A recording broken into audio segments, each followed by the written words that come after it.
قضية المصانع والمعامل اشتراكيين أكثر من الشيوعيين في الستينات، ونحن في قضية المزاد العملة رأس ماليين أكثر من أمريكا، ونحن في بعض القضايا يعني بالتالي البوصلة مفقودة. عندما لا تكون للدولة بوصلة واضحة اقتصادية بحيث يعني تسخر كل إمكاناتها لترسيخ مبادئ هذه البوصلة، فأكيد الإصلاحات أيضا ستكون معقدة وصعبة. شكرا دكتور. أنتقل إلى ضيفي الأستاذ شوان طه، مؤسس ورئيس مجلس إدارة شركة ربيع للأوراق المالية. أستاذ شوان، يعني حضرتك من أقدم شركات التداول المالي ممكن بالعراق، ولك تجربة واسعة في القطاع المالي والقطاع الاستثماري في الشرق الأوسط وفي العالم. كيف تقيم تجربتك باختصار ما بعد 2003 أو قبيل 2003 بالتعامل مع القطاع الخاص والتعامل مع المؤسسات الحكومية في العراق؟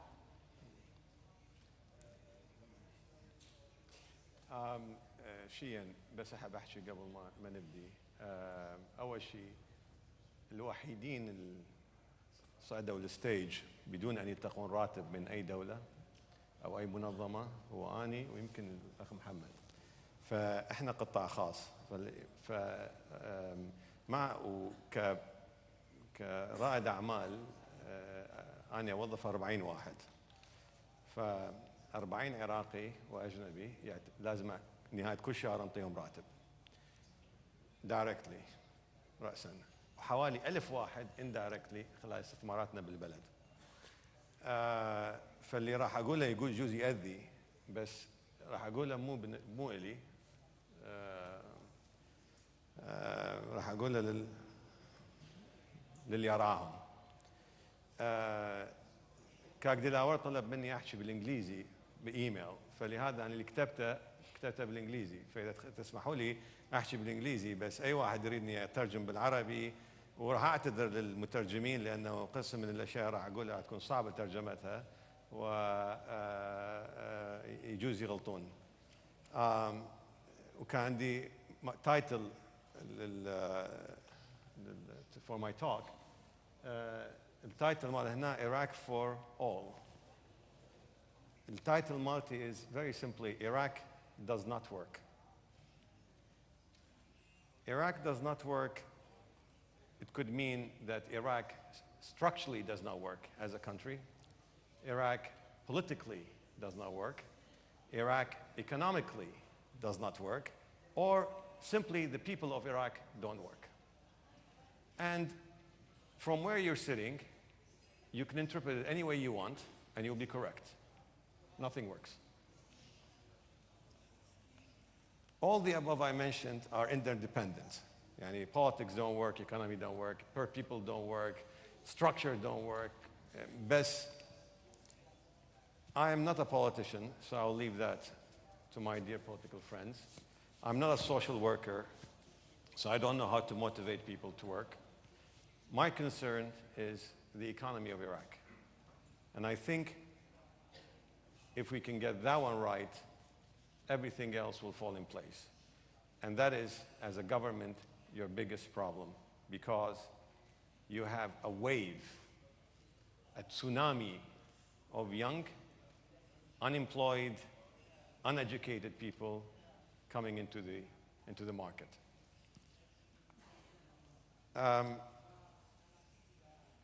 I'm not concerned about pre-2003. Let's look at after 2003. We have done all we can as a government to keep the private sector small and uncompetitive. Here, people might say, yes, but there are giant companies in Iraq now. I am not talking about concessions given to few people and they build private companies on these concessions. I'm talking about real private sector. While all the countries around us, I'm not negating any, except probably Syria, and that's because of the problems you see.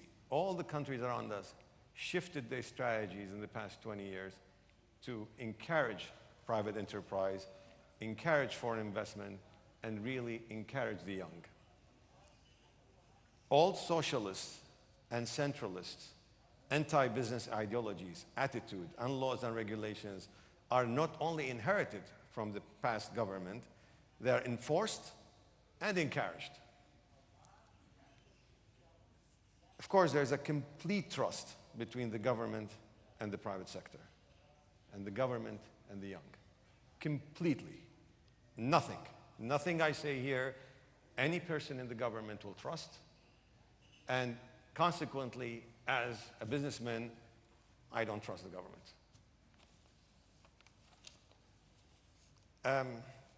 A good friend of mine who is quite high up internationally and who is actually responsible for Iraq, I always discuss these things with him. I said, I'm invited to a panel and I'm going to say these things. He said, you've been saying these things for the past 20 years on panels. Did anything change?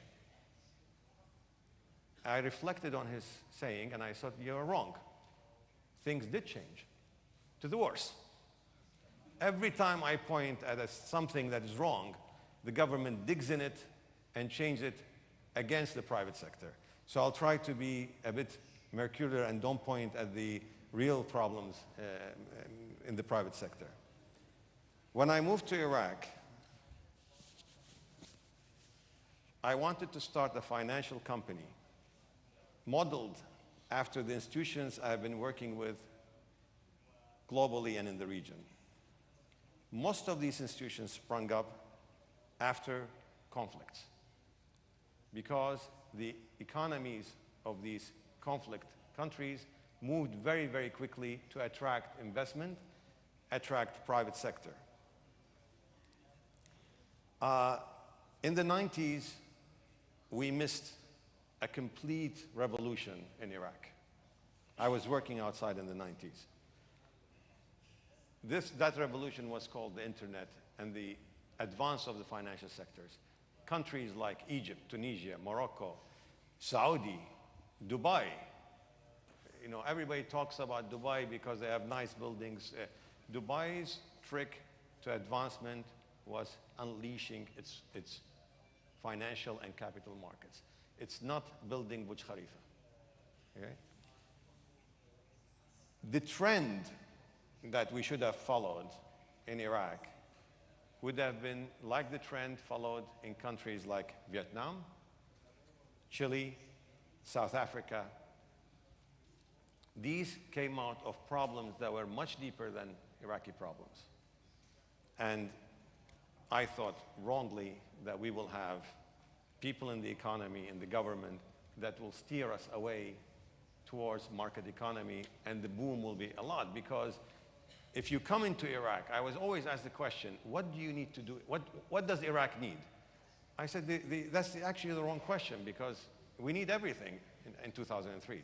The question should be, what do we don't need? Right? And that's a much smaller list. So I thought that it will attract everything. By the way, post-conflict economies also include places like Japan and Germany. Right? If we think about what happened to Japan and Germany after World War II and how they sprung up after that and how quickly they sprung up, I thought that we will be the same. Young, educated, have resources. The most important thing that actually stops development is usually lack of money. We had too much money. But at any rate, in the beginning when I started, signs were positive. We're talking, I moved here, I moved my business here, my companies here in 2009. We have just finished what we call the Civil War. People in control of the economy had all the right buzzwords. We're going to privatize. We're going to do a market economy. Foreign investments was encouraged. Laws were in place that protected the foreign investor. And these laws were actually mostly directives of His Excellency, Mr. Bremer, the Viceroy of Iraq. with his directive, he protected a lot of foreign investment coming into Iraq. At the time, we have built a stock market. The stock market was so advanced, it was what's technically called NASDAQ OMX system, which doesn't exist in Saudi Arabia yet, right? So it was the same stock market that was used in places like Bahrain, Abu Dhabi, Dubai, and New York. From 2009 to 2014, single-handedly, my firm, with 10 young people, managed to bring $1 billion into the Iraq economy. Remember, this is not bilateral money. I'm not talking about the stupid money World Bank or OPEC or IFC or any other country gives. No, this is hard-earned cash by foreigners investing in stock markets. This is pension funds of Americans, of Canadians, of Swedes, of Arabs, of Singaporeans, brought in here to invest in this market. The hopes were very high. During this time, and forever, I refused to take any monies from any governments, be it the Iraqi, Kurdish government, or any other foreign government. And I still do that. In 2013, without the help of the KRG, we threw a conference here. 120 foreign investors and banks showed up. No government in Iraq or in KRG have thrown a conference like this, and these people showed up. Name it, it was on the list. They all arrived in Erbil the day after a bomb has exploded in Erbil, and they still came. Not a single one canceled his trip. That shows you the dedication to Iraq and their belief in where we would become. Unfortunately, in 2014, we woke up one day and 1/3 of Iraq is gone. Immediately that day, I received phone calls from all investors asking what happened. I don't know what happened. I'm like you. I woke up and Mosul is taken. Who is ISIS? I don't know who's ISIS. ISIS is an Egyptian goddess. I don't know. It's a group. Anyways, immediately, few of these funds pulled out of Iraq. They couldn't take the risk. Others said, no, we'll stick around. Iraq needs this. Things might become a bit cheaper, so we can buy more of our assets in Iraq, and they stayed. Meanwhile, we were always asked to give suggestions as a financial institution in Iraq, what to do to attract more investments, to attract better banking, etc. Nothing that we have suggested ever was implemented. Monies pledged to Iraq never came, actually, because the structure, the foundation to accept money in Iraq is not there. After ISIS, we went all to Kuwait. $30 billion was pledged to Iraq. In my opinion, it was the biggest joke. And the government of Iraq should have never gone because it wasn't ready to accept the $30 billion. We didn't know how to take the $30 billion and put it in the economy. At the time, remember, the price of oil was very low. And we needed not a $30 billion, we needed $1, to pay salaries.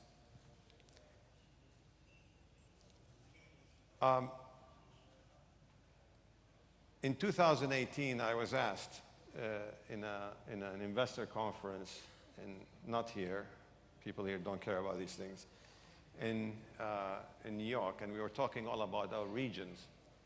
And I had my counterpart from this, Far East, Russia, Europe, and I was, Iraq.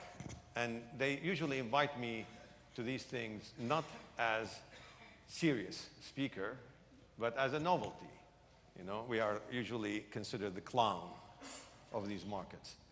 And they said, the typical question is, what keeps you up at night? Which means what worries you as an investor in Iraq? Of course, I didn't know there would be corona. These things were not, or inflation or anything like that. So I said, my worry for Iraq is price of oil goes back to 100. Price of oil goes back to 100. Anything talked about reform, and guess what? Price of oil went back to 100. We struggled for 1 year to form a government. By the way, do you know that 1 year, 1 million Iraqi women gave birth? Few men could not form a government. In 2018, I decided to go back to my original passion, which is helping the young and the entrepreneurs in Iraq. Guess what? We got a pledge from private investors in Silicon Valley saying that we have to advance the entrepreneurs of Iraq. They gave us $21 million as a fund established to give to entrepreneurs in Iraq. أستاذ شوان راح نقطعك هنا وعلى مود نسألك بعد أسئلة بس. Just give me 1 minute. This is important. That fund today employs 1,000 people, but it's stuck.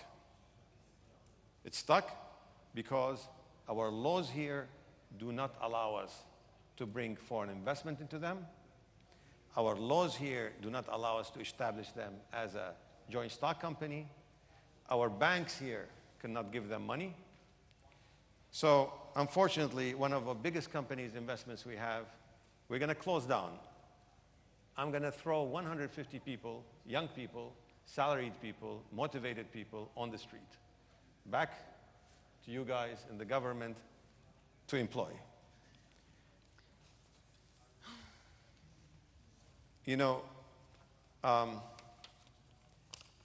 I'm sorry if I was tough or frank, but as I said, I don't get my salary from anyone. I leave you one thought by Winston Churchill, and maybe this can be translated correctly. After World War II, he gave a speech, a very short one.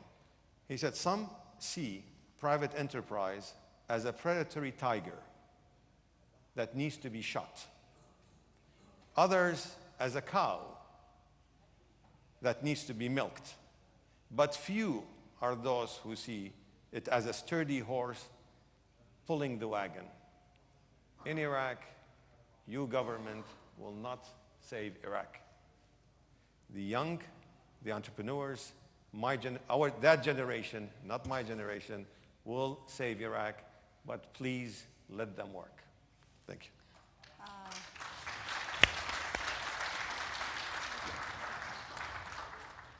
شكرا أستاذ شوان. أنتقل بسؤالي إلى أستاذ محمد. أستاذ محمد، هناك حضرتك تحدثت عن تطور القطاع المصرفي وبنيته التحتية والممارسات والتحول الإلكتروني في المعاملات المصرفية، لكن كثير ما يتهم القطاع المصرفي أنه لا يؤدي دوره بفعالية، كأنه منصات لتداول العملة، ولكن لا تشترك في عملية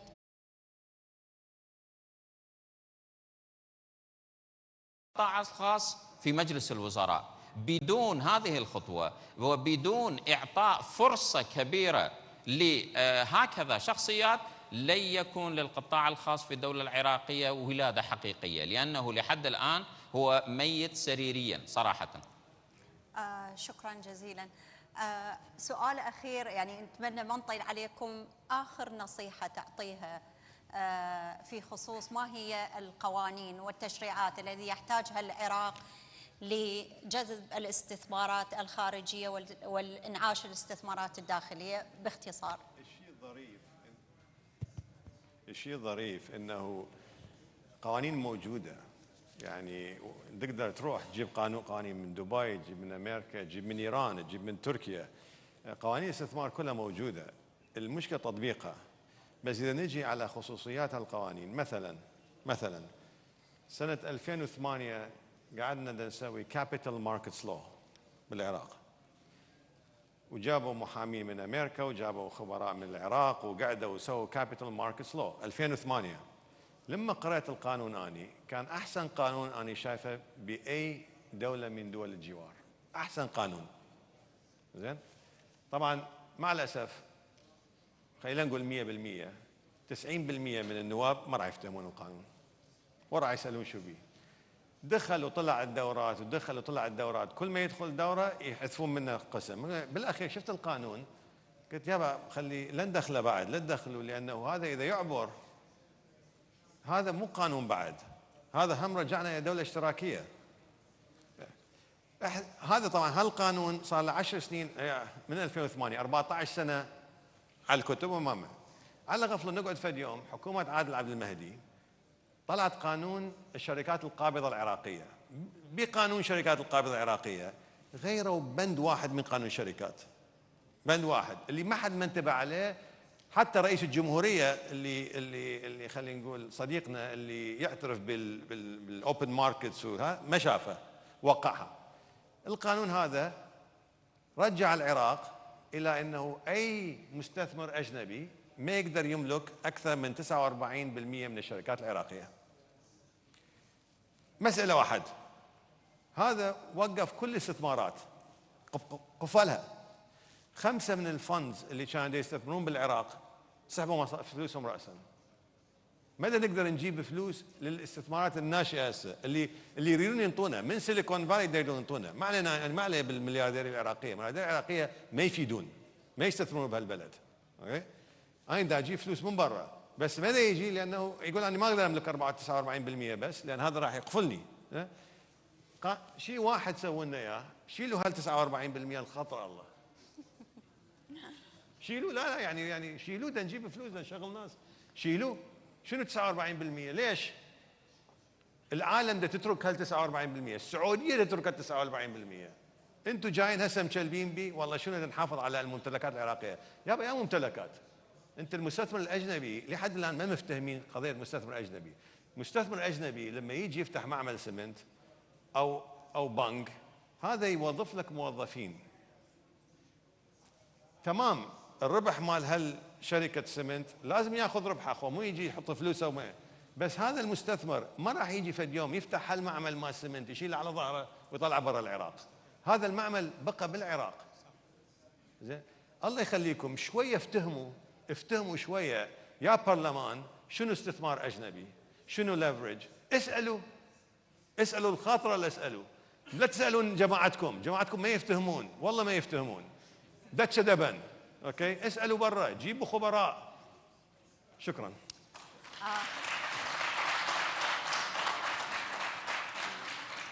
أستاذ شوان، أتقدم بالشكر الجزيل لجميع الضيوف وعلى إضافاتهم وإغناء هذه الجلسة، وأعتذر من الحاضرين ومع فخامة الرئيس أنه أطلنا عليكم، وشكرا للجميع.